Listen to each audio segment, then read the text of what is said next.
Last weekend, I had an incredibly fun gig with the Three Rivers Jazz Orchestra, and we featured an amazing guest artist, Francisco Torres, on trombone.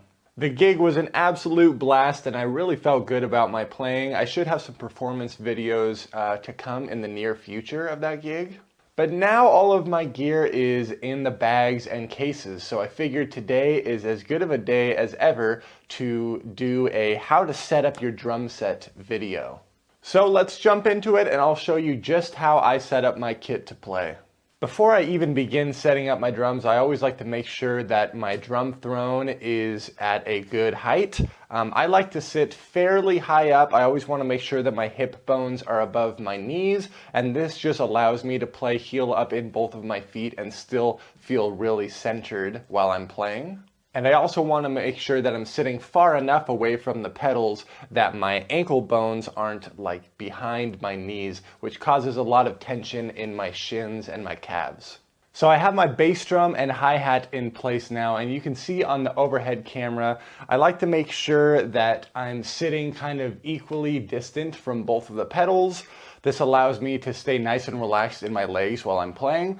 And you can also see that I like to make sure that the front of my bass drum is elevated off the floor about an inch or so. And what this does is allows the bass drum beater to engage the bass drum head at a nice flat angle. Sometimes if your bass drum is sitting too low, it feels like the pedal has to overextend to make contact with the bass drum head. So I've found that by elevating the front of the bass drum, this allows the pedal to feel much more responsive and allows the beater to engage the head much better. Next, we have the snare drum right in between the legs, and I like to make sure that this is at a high enough height that when I go to play a rim shot, I'm not hitting my leg. But it's also not too high that when I go to play a normal snare drum hit, I'm accidentally hitting the rim. From there, I like to set up my toms. I want to make sure that my rack tom is as low as possible without rubbing on the bass drum. Luckily, I play a 20-inch bass drum, and these Yamaha Stage Custom toms aren't super deep, so it allows me to get the tom angle that I like. And the reason behind this is when I'm going around and moving around the drums, I don't want to add any tension in my shoulders or have to really elevate my arms to get from surface to surface. I want it to flow really smoothly from the snare to the other toms. My snare drum is pretty flat because I do play matched grip for pretty much everything. It is tilted slightly towards me to allow for easier rim shots, and my floor tom tends to be just a little bit lower in height than my snare drum, but also pretty flat. Next, I like to get my ride cymbal in place, and I want the ride cymbal to be high enough that it's kind of out of the pathway of the two toms here, and at an angle where if I want to easily crash on the ride cymbal, I don't have to make any major changes to my arm here.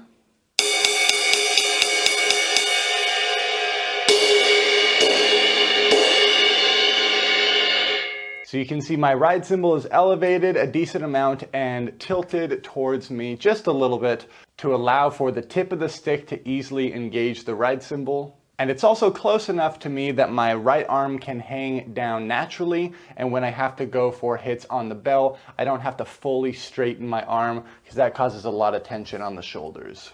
Something I forgot to add, with the hi-hat stand, I want to make sure that it is at a height where the tip of my stick can naturally hit the hi-hat when I'm just playing, but it's also high enough that if I slightly drop my arm, I'm able to get the shoulder of the stick to dig into the hi-hat. From there, I add the rest of my crashes and make sure that they're at a high enough height that I can easily crash on the edge of the cymbal with the shoulder of the stick. Especially my right side crash, I want to try to get that thing as close to the ride cymbal as possible to not have to overextend any of my arms to hit anything.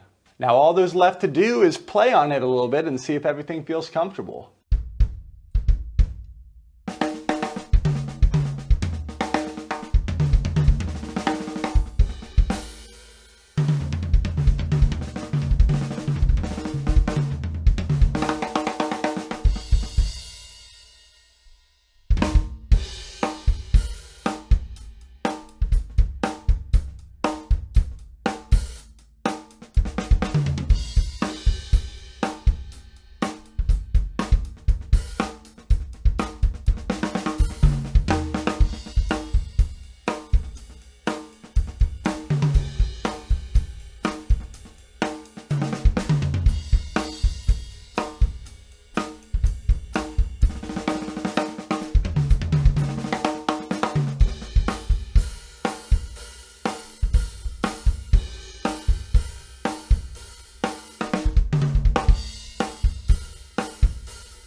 Well, everything's feeling pretty good. Let me know down in the comments what you thought of this video and how you like to personally set up your drum set. If you appreciate the content, make sure to like, comment, and subscribe. Thank you everyone so much for watching, and I'll see you in the next video.